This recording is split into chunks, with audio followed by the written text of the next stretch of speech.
Hello friends, welcome to my new YouTube channel competitive exam express. আজকে আমি তোমাদের সামনে জিকের একটি বইয়ের রিভিউ করব। জিকে নিয়ে অনেকেরই প্রচুর সমস্যা থাকে, তো চলো দেখে নিই আমরা জিকের রিভিউ। হ্যালো ফ্রেন্ডস, তোমরা সকলেই দেখতে পাচ্ছ জিকের এই বইটি হচ্ছে অবজেক্টিভ জেনারেল স্টেসিস 14,000+ বাই হচ্ছে মনোহর পান্ডে স্যার। এই বইটির মধ্যে প্রত্যেকটি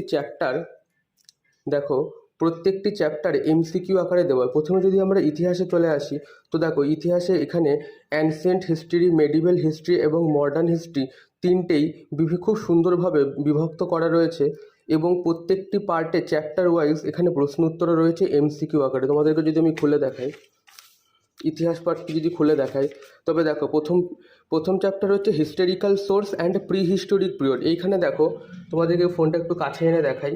দেখো প্রত্যেকটি কোশ্চেনের সাথে এখানে অ্যান্সার দেওয়া রয়েছে এবং নিচের দিকে দেখতে পাবে তোমরা এখানে সঠিক অ্যান্সারটাও দেওয়া আছে। এবং দেখো কিছু কিছু প্রশ্ন আছে যেগুলো ছক আকারে দেওয়া। আবার দেখো যদি কিছু কিছু প্রশ্ন এখানে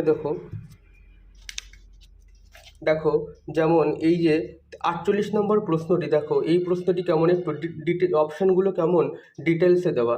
তো তোমরা যদি এই বইটি পড়ার সাথে সাথে প্রশ্নের এই ছকগুলো, তারপরে এই একটুখানি এই ডিটেলস অংশগুলো যদি মনে রাখতে পারো, যেমন এই 108 নম্বর প্রশ্নটা, 109 নম্বর প্রশ্নটা, 110 নম্বর প্রশ্নটা, এগুলো দেখো ভালোই ডিটেলসে রয়েছে।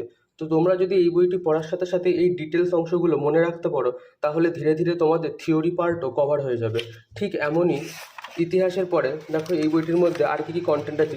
দেখো ভূগোল অংশ তোমরা দেখতে পারো। এখানে ভূগোলের দেখো world geography and Indian geography ঠিক সেইভাবেই ভাগ করা রয়েছে। তারপরে এনভায়রনমেন্ট অ্যান্ড ইকোলজি আছে।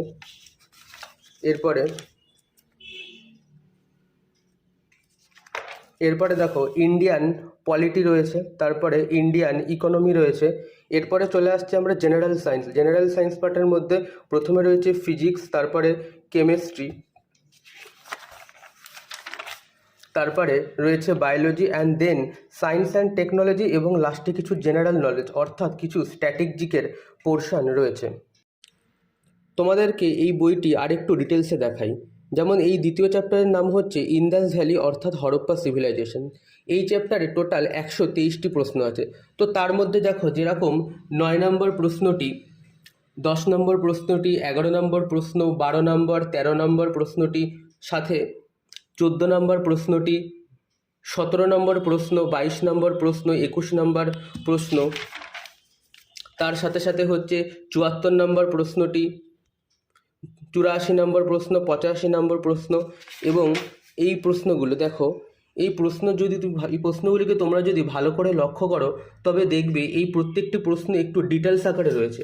তো তোমরা যদি এই 123টা প্রশ্ন পড়ার সাথে সাথে এই ডিটেলস প্রশ্নের অ্যান্সার অপশানগুলোকে মনে রাখতে পারো, তাহলে নিশ্চিতভাবে এই 123টা প্রশ্ন পড়ার পর তোমাদের এই চ্যাপ্টারটি সম্পূর্ণরূপে একদমই থিওরি পার্ট সহ কমপ্লিট হয়ে যাবে।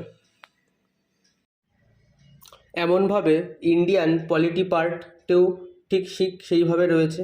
ভালো করে দেখে নাও তোমরা ইন্ডিয়ান পলিটি পার্ট। ঠিক এমনভাবেই এই বইটির প্রত্যেকটি পার্ট, যেমন ইতিহাস হোক, সেটা ভূগোল হোক, সেটা সায়েন্সের পার্ট হোক, প্রত্যেকটি পার্টে এরকমভাবে বিভিন্ন প্রকার সমস্ত রকম ওয়ানডে এক্সাম, এমনকি আইএএস প্রিলিতেও আসা প্রশ্ন এবং যে কোনো প্রকার পিএসসিতে আসা প্রশ্ন এই বইটির মধ্যে রয়েছে এবং তার অত্যন্ত ভালোভাবে বইটিকে বাইন্ডিং করেছে। তো তোমরা অবশ্যই নিজেদের জিকের প্রিপারেশনের জন্য এই বইটি নিতে পারো এবং অত্যন্ত ভালোভাবে জিকের প্রিপারেশান করতে পারো। যদি ভিডিওটি ভালো লেগে থাকে অবশ্যই একটু চ্যানেলটাকে সাবস্ক্রাইব করে দিও এবং অবশ্যই কমেন্টে জানিও যে বইটি কীরকম লেগেছে তোমাদের।